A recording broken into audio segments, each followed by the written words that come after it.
Well then, so this is our first podcast in a while. The end of summer, well, middle of summer, so we're going to kick off again.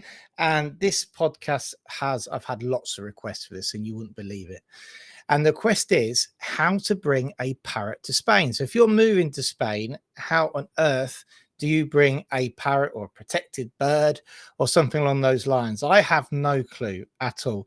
But luckily enough, we do have some clients and our friends here at Upsticks who have brought a parrot over, and they've kindly said they're going to come on and tell us all about the process. So today's podcast is all about bringing your parrot to Spain.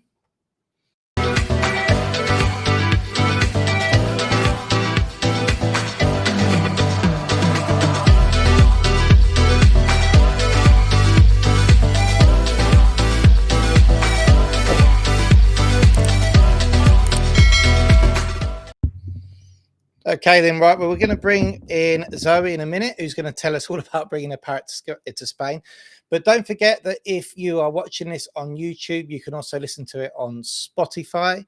And if you're on Spotify listening to this, there's a link below which shows you how to watch the YouTube video, which means you get to see all of the lovely pictures of the parrot as well. So let's bring in Zoe, who's going to tell us all about bringing a parrot to Spain. Hi, Chris. How you doing? Yeah, really good, thank you. Really, really well.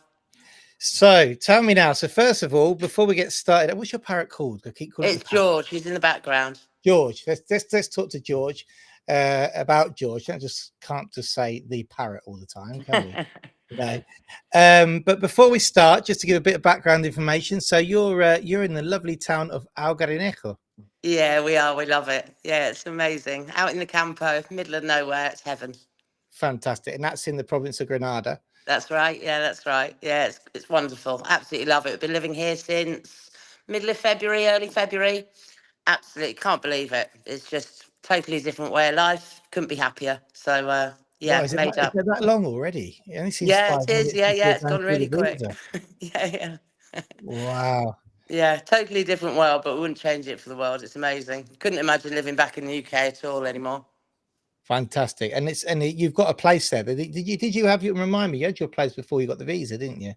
Yeah, we bought it and it was a bit of a shell, and so we've been having building work done. So we're living in it now. It's not 100% finished, but we're in it. So we were in a little flat in town to start with, which was fine. Yeah. But it was pretty hot as the sun picked up. But now we've got a bit more space around us, a bit of outdoor space and a bit of air conditioning, which definitely helps at the moment. Yeah, so. Yeah, I bet. And for those who don't know, if you ever look at Algarenejo, in fact, I'll put a link below on the video where Algarenejo is, and it's just in a fantastic spot inland. It's beautiful. I know the town, and the drive there is just absolutely amazing through the olive trees. And I know that when you get down there, it's not like an arid Spain, is it? It's beautiful. No, it's olive trees for miles and miles, thousands, millions and millions and millions and millions of olive trees. Yeah, it's amazing. Lots of wild goats and wild boar, and yeah, it's lovely. And you're not too far from Priego de Córdoba, I don't think, up there. No, we're about 25 minutes from Priego. That's how we found Algarenejo, actually, because we fell in love with Priego. So that's a lovely, lovely place. We go there a lot. Whenever we've got people visiting the house and people coming to stay, we take them to Priego. It's good tapas. And it's because that's obviously over the border, though, isn't it, in Córdoba? Yeah, it is. That's Córdoba province. Yeah. And we're not far from Granada. I think Granada's roughly an hour away. Malaga, we're just over an hour. So we're kind of in between Granada, Córdoba, Malaga, with a few nice little towns and things around us. So kind of in the middle of nowhere, but not. That's right. You went to Malaga City, I think, for your. Did you go to Malaga City or Montreal for your TIE card? No, we went to Malaga for our NIEs some years ago, and we went to Granada for our TIEs. So that's it. So Granada City, yeah. Yeah. To the extra hair office in there. So, and that was easy. That was good. That went really well. Good. But yeah, that seems like a lifetime ago now. Who did you meet there? Was it Tom that you met there? I think you met Tom. I think so. Yeah, really nice lad that had been living here since he was younger. Yeah, that'd be Tom. Yeah, really nice. Yeah, he was really helpful. He was lovely. Yeah, it went really well. Great. Yeah, plain sailing. It was all good. As soon as we got here, no worries whatsoever. They're good in Granada. To be fair, they're really nice. Really good. You know, the police station's not that nice. The guy on the door's not that nice, but once you're actually We were all right. Yeah, we were okay. in there, it's good. Yeah. Anyway, all right. So that's a bit of a backstory. Talk to me about George. So I remember the one thing I remember getting an email from you was that we're talking about doing the visa, and I was going, "Oh, look, you're going to get a lot of forms to fill out. It's a process, and you know, don't worry too much about it. Once you get your checklist, it'll all fall into place." And to be fair, I mean, you did an amazing job with your paperwork. It was fantastic. But then you would send me an email. I couldn't find it today. That says something like, "Don't worry about it. It's nothing compared to bringing a parrot." Yeah. Yeah, it wasn't great. It was we've had him 20 what is he now? He's 25, same as my daughter. Had him about 18 years. So he's a real part of the family. And Yeah. we sort of hummed and hawed about, was it the right thing to bring him? Should we rehome him with family friends? And in the end, we were like, no, he's got to come with us. You know, he can't go to someone else. He's coming. So we thought, okay, we've got to look into this. There's nothing. There's just no information out there at all. It's impossible. Yeah. And I randomly just put in African grey Spain, and it pops up with one chap who'd moved over here with, I think, a French bulldog and an African grey. And he basically told me, get in touch with DEFRA. And I thought, okay, that's all he could remember. So we did get in touch with DEFRA, and DEFRA, they were so helpful. There was a lady on there, and she kind of explained it all to me, but she threw lots of words at me, which panicked me because it was things like Who are DEFRA? DEFRA are the Department for Exports of Flora and something and Animals, something like Right. that. But DEFRA are the people, you have to set up a DEFRA account, and DEFRA are the people that you end up getting your CITES certificate for. So you Okay. need there's all these words that come about in the beginning, and you think, it's a bit like getting your NLV. You think, gosh, it's too much. How are we going to be able to Yeah. get through it? Yeah. But actually, in the end, it's not so bad. It's not so bad. It's just Right. a process. That's all it is. And it's worth it because, you know, I honestly think he's been happier here than he ever was back in the UK. He's a bit warmer. He's more chirpy. He's talking all the time, rather too much some days. Um, Because obviously, African greys, they are protected. I take it then, are they? yeah, they're protective and they're non-native species to Spain. So because it's a non-native species, that's what changes things. Um, so we Right. needed. Is this is DEFRA, isn't it? This is DEFRA, is that right? I've just googled that. Can't quite see it, Chris. Let me have a look in there. Department for Environment, Food and Rural Affairs. That's it. That's it. That's it. Right. So you've got, there we go. I'll Yeah. put the well, we've got I'll talk about it at the end, but we've done a bit of a checklist, and of all the information you kindly sent us, we've made a bit of a PDF to help people. Hopefully that will help moving forward. Yeah. But, so you were saying that so obviously African greys are non-native to Spain and a protected species, which makes the paperwork an absolute nightmare, I imagine. Yeah. It's not fantastic, but there's a lot to get through. There are a lot of bits of certificates, a lot of things that you have to sort out. But actually, once you follow the procedure, it all just comes into place. We started by getting our CITES license, and our CITES license had to come from wildlife licensing at AFA, and AFA is Animal and Plant Health Agency. Right. And that was where we had to tell them that he was a Citicus erythicus, which is his Latin name. Oh, Uh, okay. and you sort of had to fill in a bit of a backstory about him. You had to say things like who his breeder was, but we didn't know that because we got him when he was a little bit older. Right. You had to say, was he born in the UK or was he born somewhere else? Well, we didn't know that. In the end, none of it really mattered that much, but it made me worry at the time. But actually, it didn't matter. Once you explain the backstory, Right. they weren't so bothered. What they did say he definitely had to have was a leg ring or a microchip. Okay. So George doesn't have a leg ring, but he does have a microchip. So Right. they said they didn't need him to have both, just one or the other. Right. Okay. Um how old do they live to, the African The greys? parrot, Yeah. he could live till he's about 90. Oh, right. Okay. So he's going to outlive us all. That's great. Yeah. So there are some kids in the village that are all fighting over him at the moment. They've all got dibs on him. So with that in mind, but you've got to provide all this information that you wouldn't know that if he was a bit older anyway, because No. you could get an African grey that was 30, 40 years old. This is it, yeah. And we got him, we rehomed him from a lady who had health problems. So he was 7 by the time we got him, and she had no paperwork whatsoever for him. But when I came to do these sorts of things, they weren't bothered in the slightest, really. Just as long as he had either the microchip or the leg ring. And a microchip you can get done straight away. You just go to a vet's.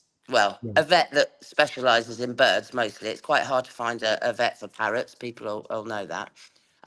But the microchip putting in, it's very cheap, it's very easy, and it's very quick. Right, fantastic. And just to repeat this for people who are now frantically writing notes down, don't worry, we have got a PDF with all this information on it. So we're going to put a link down the bottom to download it to an article as well. So just going back to the microchip then, because I can't imagine, I mean, I've seen microchips put in a cat, but I couldn't imagine if parrots are tiny. They're Yeah, it's dangerous. tiny. It's in his breastplate, so it's right down in his breast. And I'd actually forgotten where they'd put it in because they put it in 18 years ago. Right. But then through this process, when we had to have a vet see him just before we came over, she had to find his microchip. So that was great fun because he was going for her with his beak, and she was having to distract him with a ruler. A ruler's a very, very handy tool to keep him busy.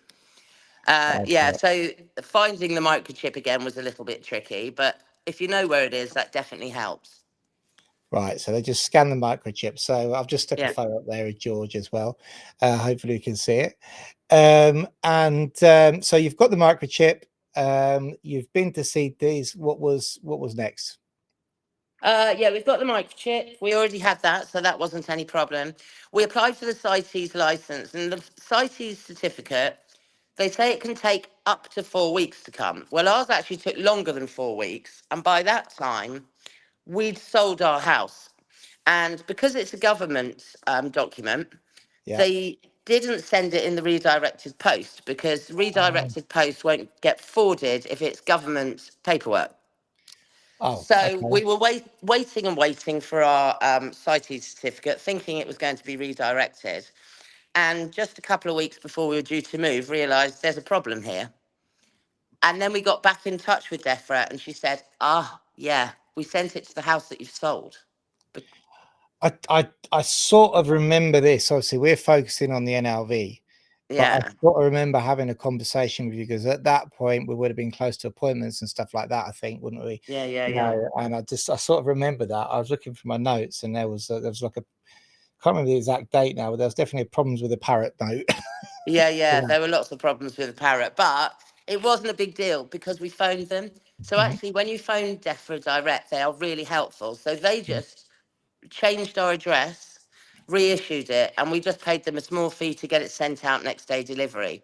Right, So fantastic. we hadn't realised, but if anybody is going to go for their CITES certificate, if you put on the address when you do your CITES information, if you put on address of somebody you trust, even if a parent, a child, a friend, as long as it's an address where you can get the certificate sent to, should Mhm. you not be in your property that you're in when you first do it.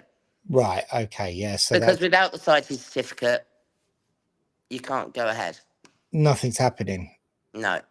Wow, okay. Um, Yeah. so CITES certificate in place. Is that you then ready to once you've got your visa come over? No. Gosh, that would be nice. No. So you also need an EHC certificate, which is a European health certificate. No, an export health certificate. Okay. And that needs to be certified by an OV, which is an official vet. And an official vet, this is Right. why it seems complicated. It's not so bad then. An official vet must hold an OCQCA. So there is a list of those vets on the AFA website. The Animal and Plant Health Agency website has got a list of all the OV vets in the country. So you just go down and you scroll down to whereabouts your area is. Right. And Okay. we had a choice of two near to us. There Mhm. was one, we were living in Chichester at the time, and there was one very close. They'd never done a Parrot before, so Right. they weren't so keen, and they were also going to be £450 for all of 10 minutes seeing him and a slight process before. So then they suggested Past Pets, which was based in Havant, which is near Portsmouth, and they've got a few Past Pets around the country, and they were £250, and they knew everything. So if anybody's nearer Past Pets, couldn't recommend them enough. That it was straightforward, it was easy. They told us exactly what to do when.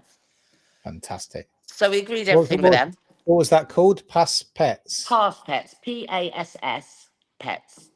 Right, I'm going to put And that they only look after animals that need to go abroad. So even if you just want to take a dog on holiday, they deal with the paperwork for that. They're really good. Brilliant.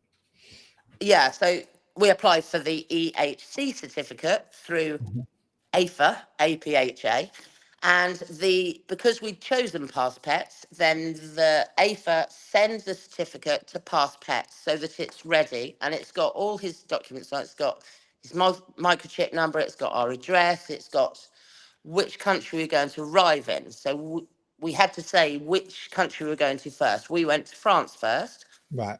Because for us it made more sense with the travel, because we didn't need a pet-friendly cabin. For the ferry to Spain, you need a pet-friendly cabin. If you go to San Malo, was the furthest south that we could go, so we could keep him in the car then, and he was happier then.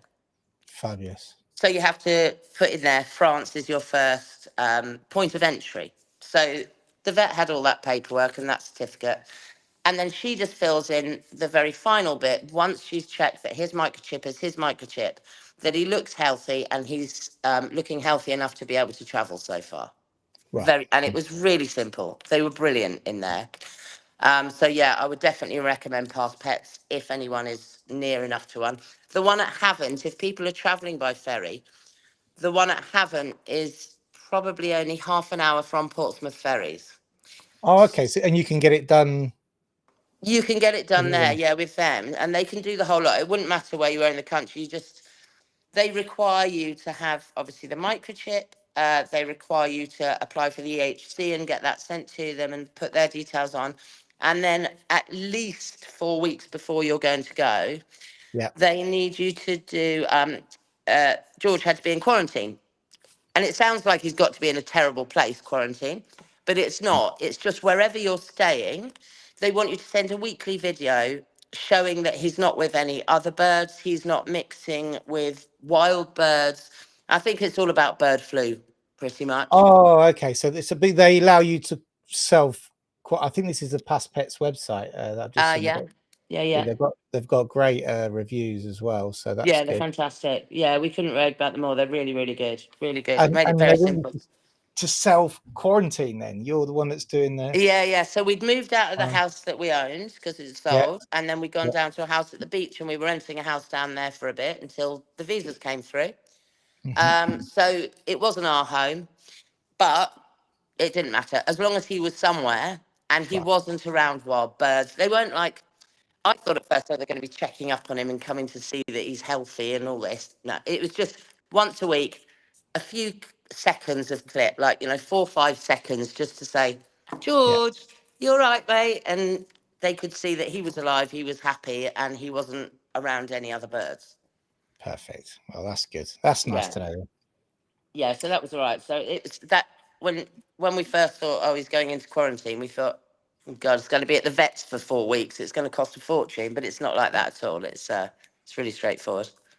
Oh, that's cool. So at the end of the quarantine period, then you're ready with all the paperwork to go. Let me check because I'm sure it's not. No. Oh, yes, that was another thing for the EHC certificate. You have to have a government gateway account. So also really simple to set up. It takes minutes, really, but that's just on the government website. That's really Gov.uk. That's really, really easy to do. Right, let's have a look. EHC certificate, DEFRA account, CITES license, CITES certificate, lettering, quarantine. Yeah, that was about it. That's it. Right. Fantastic. It does sound like as complicated as a visa, though, as well. It's a lot of paperwork. But then we were going on the ferry to San Marlo from Portsmouth, and we had this file of paperwork. So we had his document for his microchip. We had all these certificates. We had the things from the vet. We had him in the right size travel cage, which is basically just the sort of travel cage you take to a vet. Brilliant. And we were thinking, oh, they're going to be scrutinising this, that, and the other. The lady at the desk just went, George. So yeah. So and I think they say that when you're at customs, if you go by ferry, if you're at customs there, they can call you over at customs to check his microchip again. Right. They didn't with us. They didn't do it, but the vet did say that they might want to check his microchip. So she said, take a pen or take a ruler or take something that he can bite on and play with, because he won't be used to them prodding and poking or trying to find a microchip on his body. Fortunately, they didn't bother. And I'm not sure how often they could do. happen. It can happen, they say, but we were just, they look at the car as they do sometimes, and then off you go. They weren't bothered. Right. And then on the ferry, we went in, we had a cabin, and he stayed in the car with the window a crack open and some treats. And there were staff on the ferry that come and check any of the cars that have got animals on them. So that was all good. Yeah, they got there's a part of the car park on the ferry, part of the deck, where there are staff that go up and down all night, and they check, because there are some cars have got dogs in going to San Marlo, some of them have got cats, some birds. There were all sorts. There were some guinea pigs, I think, in, weren't there, or something like that. Oh, And wow. yeah, and there's staff who go along and just check there's no problems. If you particularly want to go down and check on him, you can request to do so, but we knew he'd be absolutely fine. Yeah. And then we got over to France. We drove straight through. They didn't want to see any paperwork at all. We got over the Spanish border, and of course, they don't look at any paperwork there either.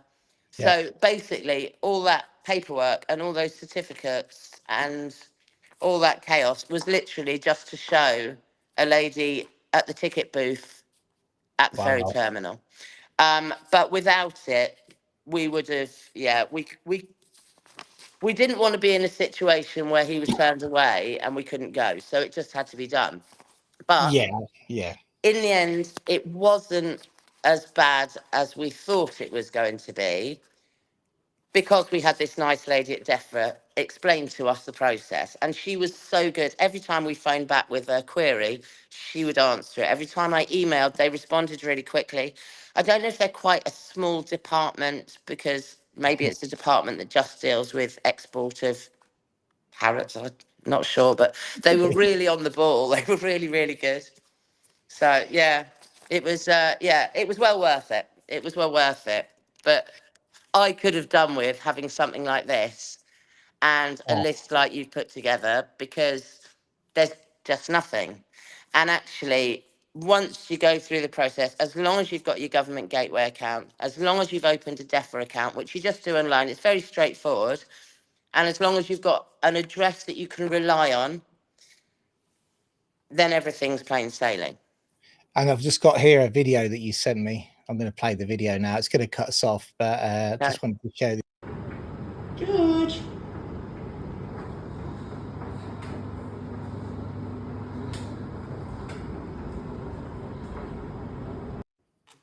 So was that one of your videos? Video. That's a quarantine video. So that was when we were down at the beach house waiting for the visas. So that was just a weekly quarantine video. It was as simple as that. You saw the tumble dryer going and everything. Brilliant. No, that's fantastic. And I think we've got here a travel video.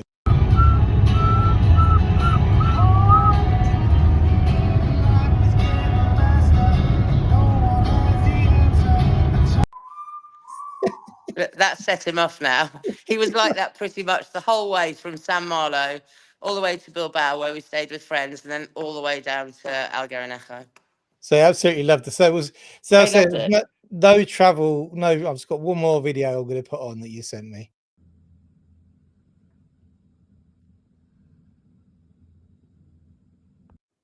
Yeah, that's just a quarantine one as well. It's as simple as that. They just a few seconds just to show he's alive. He's not with wild birds.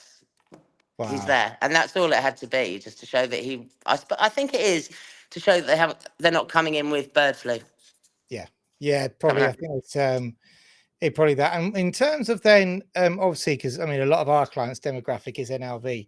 Getting the timing right with what you did with us, did you find that quite hard work? Because obviously, we've got, you've got that time when you're uncertain how long the visa is going to take.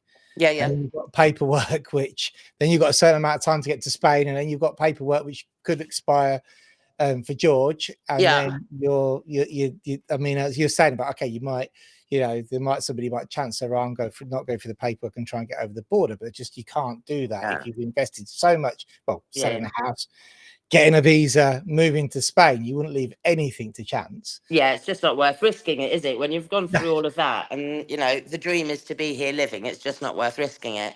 Yeah, I mean, he sorry, I've gone totally blank from what you were saying because I was talking about the timing. Oh, timing, yeah. So Yeah, timing. did you find it hard? It wasn't so bad because you can apply for the CITES certificate straight away. Like if someone's thinking about doing it 2 years down the line, you can still apply for it. I think, yeah, as long as you've got, as long as the bird has got a microchip, because you can't get I don't believe you can get a ring put on a bird's foot unless you're the breeder. I think it's a breeding ring they put on. So as long as there's a microchip, so if there isn't a microchip on the bird, get a microchip. And then you can apply for the CITES certificate. It's no problem. And the CITES certificate can take a long time. So that's worth getting straight away. The EHC certificate probably needs to be done a little bit later on because you have to have found your vet because it has to go to the vet. Right. But you can also look into which vet you're going to use because there are loads. If people have a look on that list from AFA, the list around the country, there are hundreds. So there's a really good choice on there. So it's probably worth finding a vet, getting that all set up and having a chat to them so that people know what's coming. But no, I don't think they were forms that lasted, were they? And I don't think they lasted a set amount of time. When you've had to have the physical examination by the vet. Oh, that's it. So, yeah, the physical examination with the vet had to be within 48 hours of travel. It couldn't be before 48 hours, which is why I said, if you're going by the ferry and you fancy using Past Pets, it's near to Portsmouth if you can find somewhere to stay overnight or go the next day or something similar. Because it has to be within 48 hours of travelling. So that was the only thing, was making sure that the vets could definitely get us in because we were travelling on the ferry the following evening. And that's 48 hours, not like 2 business days. It's like if you're travelling on a Monday morning, you've got to be looking for somebody on Saturday, Sunday. Yeah, I think we were like 55 hours or something, it was like there or thereabouts. But the lady at Past Pets knew what time we were travelling. She knew what time the ferry crossing was, and she went, "Yep, okay. So this is when we're going. We're going that evening." Right. So, okay. Yeah. And the only person that looked at it literally was the girl at the ticket booth as we were getting on to get on the ferry. Right. So if that's the case with everyone, I couldn't tell you. But for us, it was quite frustrating when we'd done all the hard work and we'd spent all that money. But it was a lot easier than we thought it was going to be. So, yeah, I think a weird feeling when you've done when you're here, done all that paperwork, been to Granada, registered your visa, and you sit down, you think, do you know what I mean? That I'm not. I've helped hundreds, but I haven't actually had that feeling. I couldn't imagine what it's like, especially it's on amazing. both fronts and sit down and go. It must be not deflating, but one of those things going, you must have dreams thinking I've still got to do some paperwork somewhere. Yeah. Well, we have still got a little bit to do. We're not quite on top of everything yet, but yeah, none of it's been as bad as we thought it would be. It's like when we got here and we thought it'd be a nightmare getting the padron. Easy peasy. And getting the TIE, we were worried about. No, it was absolutely fine. I mean, of course, we had your help and your advice, but yeah, I think as soon as you get here, everything seems to just become a little less stressful. Is Algaronejo under Loja, or is its own town hall? No, we're Algaronejo. We've got our own town hall here. Yeah, and they were really good. They're really friendly. So everyone knows everyone here. Literally, everyone knows everyone. So it was really easy. It was good. In fact, you've got somebody who's just moved here, and I helped him with his padron last week. Another one of your clients. Yeah. So we met him last week, and then he told me he'd used you to help him get his NLV as well. So I took him to the town hall last week to help him with his badge on. Oh, cool. Well, part of the community. That's awesome. Yeah. It's really Oh, good. fantastic. Yeah. Yeah, it's nice area. I love it there. So Yeah. you're just going back to the travel then. So no problem traveling at all. George loved the No. journey. George loved the journey. Yeah, we made sure that we put loads of treats in. We made sure that we had a blanket to cover him with in case he was, if you cover them with a blanket, sometimes they calm down. He was fine. We bought you can buy a pet calming spray that we got from that OV. We put some on his blanket, and he had like a towel in the bottom to soak up his mess, because I couldn't. We put in the bottom of his cage sawdust. I wasn't doing that in the car. It would have been a right mess. Yeah. So we had to tell. We sprayed a bit of this stuff on. I think it's just like a natural calming remedy or something. But he loved it. He was absolutely fine. So we had treats. We listened to a lot of music in the car because he loves music. And Right. yeah, I mean, he loved it. He was, most of the time, we didn't think he'd like being in the car for so long because he never used to like going in the car. Most of the time, he was looking out the window watching what was going on. He loved it. Wow. That's Yeah, he really fantastic. loved it. And it was 2 days, just solid driving. Wow. We had an overnight in Bilbao. But yeah, it was, yeah, no problem at all. Yeah, he took to it really well. We were worried about him in the car. I mean, to be fair, we did travel in February, so it wasn't too hot. Mm-hmm. At the moment I think it's 41 outside, but if Yeah. in February it was quite cool weather, so it was okay. But yeah, he was great. He was fine. The situation was good. It was fine going over the border. It was fine coming into France. We were Brilliant. lucky because we could stay with friends en route. That helps. But there are pet friendly hotels near Mhm. to Bilbao, Santander, all around the Spanish border. So there were other choices if we couldn't have stayed with friends. So And just the aftercare. So, well, now that you're obviously here living the life, yeah, it's okay to get food, the specialist food you need for an African yeah, grey. And really I have easy. no clue what they eat, so I don't know Yeah, whether yeah. it's possible or, Yeah, it's really easy. He's got he has a mix of seeds and nuts in one right. bowl. He has fresh fruit or cucumber or Mhm. peppers, which is in abundance here. So Brilliant. he has all the cut-offs of everything we eat, and it's, there's fresh fruit and veg everywhere, or everywhere you look. And he has whole peanuts, monkey nuts, which they're so cheap here compared to there. And we can Yeah. get the parrot food from the local agro shop, the agricultura, and he'll Right. order anything in, like by big sacks. The sawdust we use for the bottom of his cage, it's about quarter of the price that we were paying there. So yeah, Wow. it's cheaper looking after him here than it was there for sure. And is there vets that are available? Obviously, you might not need to go, but No, if you needed one, yeah, there are lots of vets. There's a vet in Route that a lot of people use around here, and there's one in Isnahar, I believe, as well. But he only went to the vets when we first got him to have his microchip done, so right? he's never had any reason to go. So, touch wood, Brilliant. we won't need to do that. Fantastic. Oh, Yeah. that's fabulous. I can't thank you enough for coming on and explaining it. I As hope I it's said, helpful. I've got some clients now who I actually emailed today, and I said, "Don't worry, I'm going to get it done." But I think I could do had a bit of hassle at the beginning of the year with the change of the law, and I Yeah, yeah. really fell behind on the podcast. But yeah, thanks. But But if anyone has any more questions, Chris, that they come to you, you just let me know, all right? And we'll see if we can answer them. oh, we will do. I can't thank you enough because you wouldn't Pleasure. believe how much, as you say, I did when you said to me about it, I was like, I don't have a clue. I wouldn't have a Yeah, clue. yeah, it was And I had a crazy. quick Google myself, and I was like, Yeah, there's nothing. there's There's nothing. nothing that just tells you the process and the sort of things you have to put together. And No, actually, when you've got it all there in front of you, like you've done with that list, it's yeah, not so bad. You just go through it one thing at a time, one thing at a time, and it's yeah, okay. It's all right. It's not as bad as it seemed to me in the beginning, and it's worth it.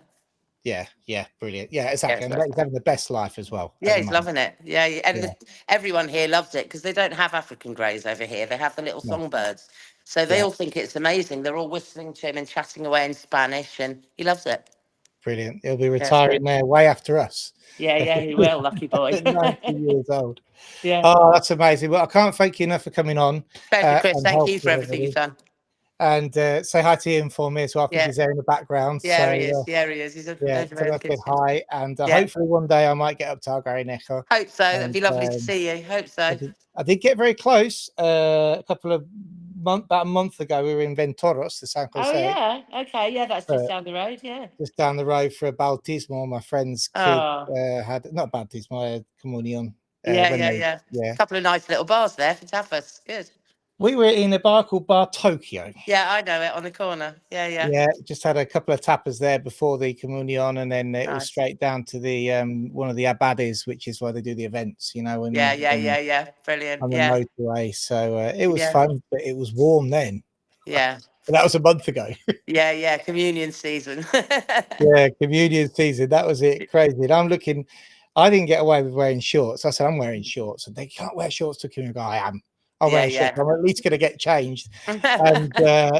And it was like 40 degrees, and everybody's when they're going in, they're all wearing like long Full trousers, suits. Yeah. long suits. And I even saw my mate. I said, Nifet, I said, how are you not sweltering in that? You know, I said, you know, and it was incredible. But yeah, lovely area. But anyway, thank you guys. Thank you so much for coming on. Pleasure. Hope And it it helps. definitely helps so many people. And this, I'll give you a note when this goes live, and we'll be in contact very soon anyway. Lovely. All right. Speak to you Right. soon, Chris. Good luck, everyone. Cheers. Bye. Bye. Well, wasn't that amazing? Hey guys, now that is going to be a very popular video, we can see. And just to let you know, please, if you've watched this, if you enjoyed it, please subscribe to the channel. Only 50% of the people who watch our content actually subscribe, and we want to hit that 5,000 subscriber mark by the end of the summer. And don't forget our weekly updates, which happen every Thursday at 6 p.m. Spanish time, 5 p.m. UK time. And we'll see you for the next podcast very, very soon.